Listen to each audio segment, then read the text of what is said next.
Olá, seja bem-vindo ao Jornal da Câmara Municipal de Uberlândia. Aqui você acompanha os principais destaques do Poder Legislativo.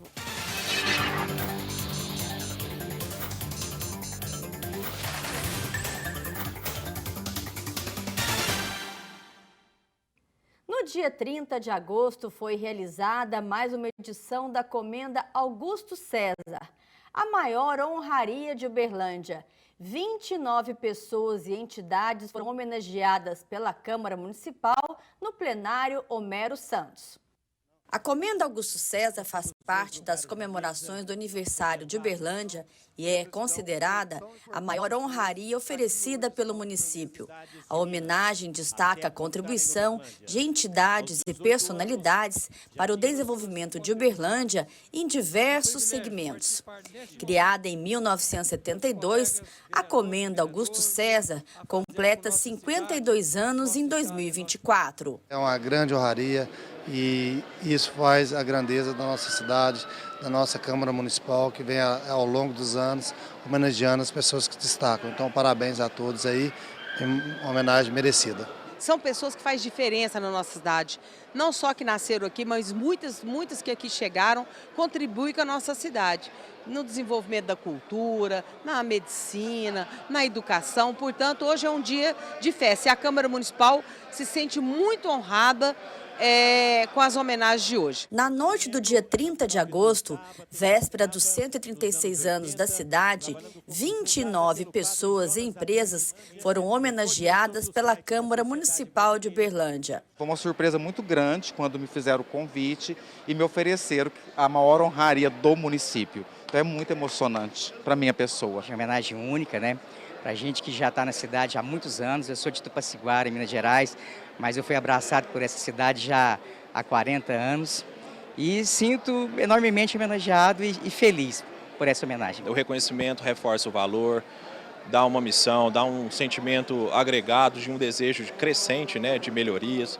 É isso que a gente vem buscando como uma casa fraterna que somos, desempenhar o melhor papel possível com os compromissos que já estão assumidos com a comunidade de Uberlândia. Muita honra, muita alegria, principalmente pelo que ela significa por trás dela, né? Que são todas as mulheres empreendedoras que a gente representa, que a gente capacita nesses 5 anos de existência do Moeda de Troca. Eu já tive o privilégio de recebê-la anteriormente em nome da minha pessoa física. E hoje estou recebendo em nome do Tangará Country Club. É uma honra muito grande. É um prestígio muito grande, é uma demonstração de reconhecimento pelo que a gente faz pela cidade, né? Como é o segundo maior município de Minas Gerais, né, a Canção Nova tem um número muito grande de associados nesse estado. Então foi uma alegria enorme, uma grande honra receber essa homenagem. Eu acho importante essa oportunidade do município estar homenageando aqueles que vivem, né, não só vivem aqui, mas vivem pela cidade, né? Então é um privilégio, eu sou muito grato. Augusto César foi magistrado por 35 anos, vereador, deputado provincial, presidente e agente executivo da Primeira Câmara de São Pedro do Berabinha. Seu nome é apontado como um dos principais responsáveis pela emancipação de Uberlândia do município de Uberaba. O ex-ministro, ex-vice-governador de Minas Gerais e ex-deputado federal, Valfrido dos Mares Guia, falou em nome de todos os homenageados. Agradeço imensamente a cidade por me honrar com a comenda Augusto César, esse homem que foi o chefe da prefeitura, o agente administrativo, ainda no Império. Eu fiquei surpreso ao ler a matéria e saber que a cidade de Uberlândia recebeu a sua autonomia para ser uma cidade ainda no Império, 1 ano antes da proclamação da República. Muitíssimo obrigado a todos. Uberlândia lidera em número de denúncias de propaganda eleitoral irregular em Minas Gerais. Veja os detalhes na reportagem. 161 denúncias. Esse é o número que faz Uberlândia ser a cidade com o maior número de denúncias eleitorais de Minas Gerais durante as eleições municipais de 2024. O dado é do aplicativo Pardal, desenvolvido pela Justiça Eleitoral para o recebimento de denúncias de propaganda irregular. Eu acredito que o principal motivo, né, para esse aumento nas denúncias, na verdade, é justamente a facilitação nisso, né? Porque hoje em dia o eleitor com o celular na mão, e praticamente todo mundo hoje em dia tem um celular, né, com internet, ele consegue fazer a denúncia ali de onde estiver. Então, o que acontece é que a gente acaba tendo muita denúncia até repetida, né, dos mesmos fatores, as mesmas questões, né, mais de um eleitor ali passa, né, querendo ou não, é a segunda maior cidade do estado, né? Então, tudo isso influencia. Então, aquele eleitor, de repente, passa ali, vê algo que ele acredita ser ilegal e faz a denúncia, passa mais um, faz a denúncia, passa outro, faz a denúncia. Então, assim, nesse sentido, eu acho que tem esse aumento também. Quase 10% no número de denúncias registradas em Minas Gerais são de Uberlândia. E diante deste cenário, o analista judiciário do cartório eleitoral do município ressalta o que é permitido e o que é proibido no processo eleitoral. Carro de som só pode ser utilizado em carreatas, passeatas, etc.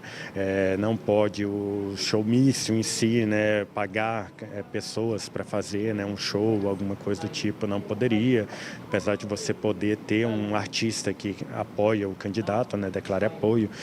Então, assim, no geral, entre aspas, a maioria das coisas são permitidas. O que a legislação veda também muito é a questão de criação de estados mentais no eleitor. É você ter situações em que gera com a emoção ali, vai mexer com a emoção daquele eleitor. Então, esse tipo de coisa realmente é proibido, não poderia, né? Mas, no geral, não mexendo, não incitando, não tendo, claro, na incitação à violência, a crimes, etc., poderia fazer a propaganda normalmente. O app Pardal permite que o eleitor denuncie a propaganda eleitoral irregular e ele é uma das recomendações de uso para a população antes das eleições municipais no Brasil em 2024, que acontecem no dia 6 de outubro. Caso ele veja, né, algo que não é legal, que mesmo que não seja talvez legal, mas é imoral, né, tudo isso eu acho que deve contar, né, para a escolha do candidato ali, para a votação. Então, tudo isso o eleitor ele deve levar para a urna, né? Entender ali aquele candidato que, de repente, que suja tudo, que derrama santinho, faz derrame de santinho, que é proibido no dia da eleição. Talvez aquele candidato não é mais indicado a ser votado. Então, tudo isso o eleitor tem que prestar atenção para fazer a melhor escolha possível, né? Ele é o histórico, ver o histórico ali do candidato, pesquisar sobre ele e perceber que não é só o candidato a prefeito, né, que a gente tem. O vereador também, o candidato a vereador, tem a mesma importância ali também a ser pesquisado, a ser, né, a votar com consciência. Fique por dentro das principais datas do calendário eleitoral das eleições municipais de 2024. Confira os principais prazos para os partidos, federações, candidaturas e eleitores. Transporte de armas e munições. De 5 a 7 de outubro, fica proibido a colecionadoras, colecionadores, atiradoras, atiradores, caçadoras e caçadores transportar armas e munições em todo o território nacional. Em razão da possibilidade de segundo turno em diversos municípios, também não podem circular armas e munições no período de 26 a 28 de outubro em todo o território nacional. Realização das eleições. As eleições municipais 2024 ocorrerão em todo o país, excluindo-se o Distrito Federal e o arquipélago de Fernando de Noronha. O primeiro turno do pleito está marcado para 6 de outubro. Já o segundo turno será no dia 27 de outubro, caso necessário, em municípios com mais de 200 mil eleitoras e eleitores. A votação será aberta a partir das 8 horas da manhã, considerando-se o horário de Brasília, com encerramento às 5 horas da tarde. 19 de dezembro é o último dia para a diplomação de eleitas e eleitos. Fechamento do cadastro eleitoral. Até 5 de novembro fica suspenso o recebimento de solicitações de alistamento, a transferência e a revisão eleitoral em todas as unidades da Justiça Eleitoral e no autoatendimento eleitoral na internet. Prestação de contas. Candidatas, candidatos e partidos devem encaminhar à Justiça Eleitoral as prestações de contas de campanha referentes ao primeiro turno até 5 de novembro. O envio é feito via SPCE. Dia 5 de novembro é também o prazo para que candidatas, candidatos e partidos que disputaram o segundo turno informem à Justiça Eleitoral, via SPCE, as doações e os gastos que tenham realizado em favor de candidatas e candidatos eleitos no primeiro turno. Já as candidatas e os candidatos que disputaram o segundo turno das eleições e os partidos políticos devem enviar até 16 de novembro à Justiça Eleitoral, pelo SPCE, as prestações de contas referentes aos 2 turnos, incluindo todos os órgãos partidários que efetuaram doações ou gastos com candidaturas do segundo turno, ainda que não concorrentes. Justificativa eleitoral. Eleitoras e eleitores que não votaram no primeiro turno e não justificaram a falta no dia da eleição devem apresentar justificativa até 5 de dezembro de 2024 em qualquer cartório eleitoral, pelo e-título ou pelos portais do TSE e dos TREs na internet. Já a ausência no segundo turno da eleição deve ser justificada até 7 de janeiro de 2025. Você sabia que não é possível votar em trânsito nas eleições municipais? Entenda como funciona.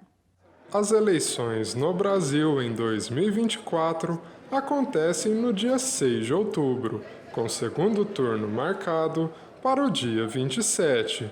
Porém, atenção, em eleições municipais não existe a possibilidade do voto em trânsito. Como essa eleição municipal, na verdade, os candidatos são referentes àquele município. Se você autoriza um voto em trânsito, por exemplo, você vai ter eleitores de outros municípios, outras cidades, que estariam votando ali para prefeito de uma cidade, para vereador, né, de uma cidade que eles não moram, não residem, não tem nenhum vínculo, né?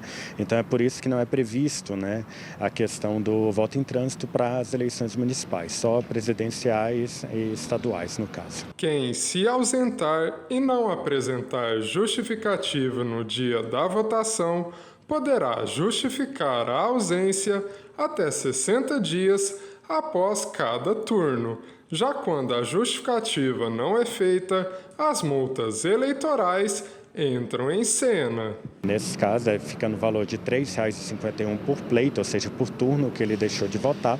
E apesar do valor não ser tão alto, né, mas ainda assim pode gerar prejuízo ali para aquele eleitor, né, que não vai conseguir a quitação eleitoral. Então ele não consegue tomar posse em concurso público, ele não consegue fazer matrícula em universidade, entre outras coisas. Se for feito dentro desse prazo de 60 dias, né, se não for no dia da eleição, o eleitor ele tem que comprovar também, apresentar uma justificativa, né, apresentar a comprovação da justificativa. Estava doente, por isso não conseguiu votar.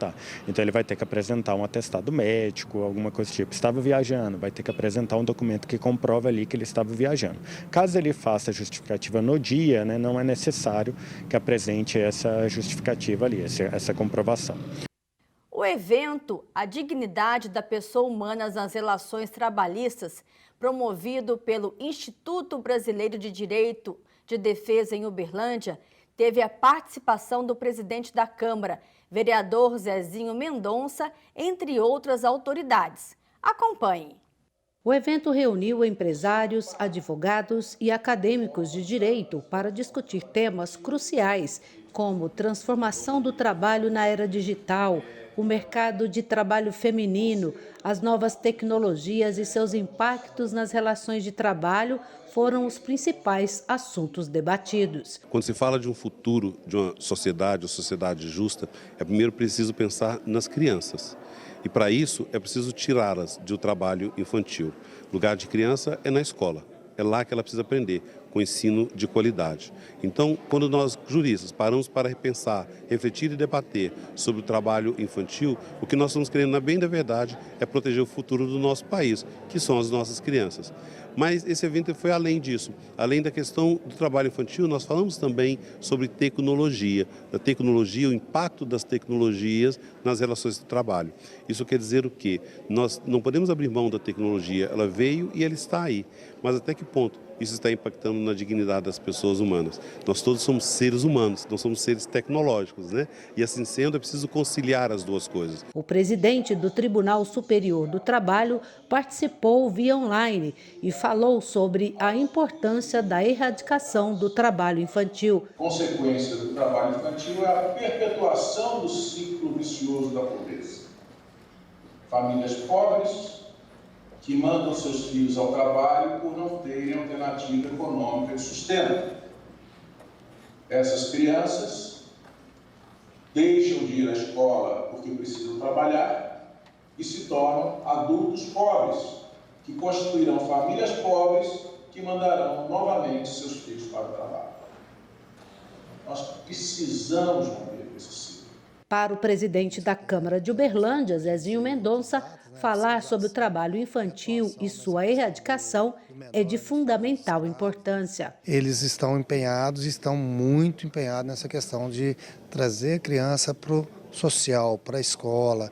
Isso é muito importante. Então, essa parte do ministro do Trabalho em querer que a criança realmente fique na escola, isso a âmbito Brasil é muito importante, porque tem algumas regiões do Brasil que criança não estuda, né? Que criança não sabe o que é ser criança, né?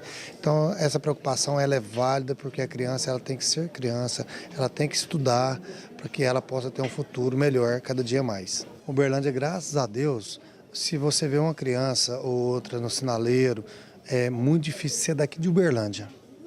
Que vem de fora, mas é acolhido também, a secretaria em determinado tempo chega, já faz aquela vistoria ali, já vai tirando, vai levando para os abrigos, vai levando para o conselho tutelar, né? Então, Uberlândia ela está num nível muito além do que outras cidades, outras regiões, né? Uberlândia se destaca nessas questões também. A procuradora da Câmara, Alice Ribeiro, destaca a relevância dos tópicos atuais e os desafios, como a transformação do trabalho na era digital, o mercado de trabalho feminino, as novas tecnologias e seus impactos nas relações de trabalho e, principalmente, o alerta sobre a exploração do trabalho infantil. A gente muitas vezes observa e com uma grande tristeza perceber que os pais muitas vezes até tentando se prevalecer dessa situação, em vez de buscar algum tipo de ajuda para essas crianças, porque existem muitos programas em funcionamento no nosso município, muitas entidades dispostas a ajudarem, né? E a exploração do trabalho infantil, não só no ambiente da cidade, né? Vamos dizer, a sol claro, como a gente vê, e foi o que você relatou, mas nós temos várias outras nuances desse tipo de exploração e que precisam ser combatidas. Confira os documentos que você pode usar para votar nas eleições municipais de 2024. Com as eleições se aproximando, muitos se perguntam quais são os documentos aceitos pela Justiça Eleitoral para garantir o exercício do direito de voto. Para votar, basta apresentar na sessão eleitoral apenas um documento de identificação oficial com foto. Dentro desse documento oficial com foto, cabe o RG, cabe CNH, cabe carteira de trabalho, cabe o e-título também, né? Então, assim, pode ser tanto no formato digital quanto no formato físico. Mas o importante, passaporte, o importante é que seja um documento oficial com foto. O título não é obrigatório, o título é apenas para o eleitor saber em qual sessão que ele vota, mas se ele já sabe onde é que ele vota, ele poderia comparecer só com o documento oficial com foto que ele vai conseguir votar. E uma das dicas para o dia da votação é se preparar com antecedência, organizando seus documentos e estando informado sobre a sua zona e sessão eleitoral. O aplicativo ele é muito importante sim, porque ele tem também a questão do georreferenciamento, que ele ajuda ali na localização do local de votação do eleitor, e também para quem pretende justificar ali, ele também concede, né, ele permite que o eleitor possa fazer a justificativa também no dia da votação, desde que esteja fora do seu domicílio eleitoral, né? Mas fora isso, a dica que a gente sempre dá para os eleitores é que o eleitor ele pode se manifestar de forma individual e silenciosa, né? Ou seja, ele até pode mostrar apoio para o candidato ali no dia da eleição, mas desde que seja de maneira silenciosa e feita individualmente. Então, botam algum, né, o santinho, sim, enfim. Então, isso ele pode demonstrar, esse tipo de apoio. O que ele não pode é pedir voto para aquele candidato, ele não pode ficar abordando outras pessoas, porque isso daí configuraria crime. Enfim, também um grupo, né, de pessoas ali se manifestando, enfim. Tudo isso acaba, né, podendo configurar um crime, então a gente sempre recomenda que o eleitor evite. Atenção para quem vai trabalhar como mesário nestas eleições. O aplicativo Mesário 2024 já está disponível nas lojas virtuais. O aplicativo Mesário 2024, voltado para as mesárias e os mesários do pleito deste ano, já está disponível no Google Play e na App Store. A nova versão foi atualizada para treinar essas pessoas que atuarão representando a Justiça Eleitoral nas eleições municipais deste ano, marcadas para os dias 6 e 27 de outubro, considerando um eventual segundo turno. A principal novidade que a gente tem para esse ano é justamente a identidade visual ali do aplicativo, né? Ele está num formato mais fácil, né, de mexer, com uma linguagem mais simplificada, justamente para facilitar ali para o mesário. O analista judiciário do Cartório Eleitoral de Uberlândia destaca quais são as funções desses colaboradores e também reforça quais são as modalidades de capacitação ofertadas. No dia da eleição, ele tem aquele dever, né, de auxiliar, digamos assim, né, receber o eleitor, identificar o eleitor para ver se realmente é daquela sessão e daí autorizar aquele eleitor a votar, né? Então esse é o principal papel ali do mesário. Claro, a gente tem algumas funções, né, ali do mesário que definem também mais ou menos o que seria que ele iria fazer ou não, né? Você tem função de presidente, de primeiro mesário, segundo mesário e secretário, né? Então assim, lá nessas atribuições, por exemplo, o presidente está responsável por cuidar ali da sessão, ele é a autoridade máxima, né, fora o juiz ali dentro da sessão, então qualquer problema que tem, ele que vai decidir ali dentro. O secretário, ele normalmente costuma cuidar das filas, então assim, vai preencher as atas também ao final. Então assim, tem muita coisa ali, mas a principal missão ali, né, do mesário é sim receber o eleitor e garantir que o eleitor consiga votar. O Jornal da Câmara Municipal de Uberlândia termina aqui. Para mais informações sobre o Poder Legislativo, acesse nosso site www.câmarauberlandia.mg.gov.br e siga-nos nas redes sociais. Até a próxima edição!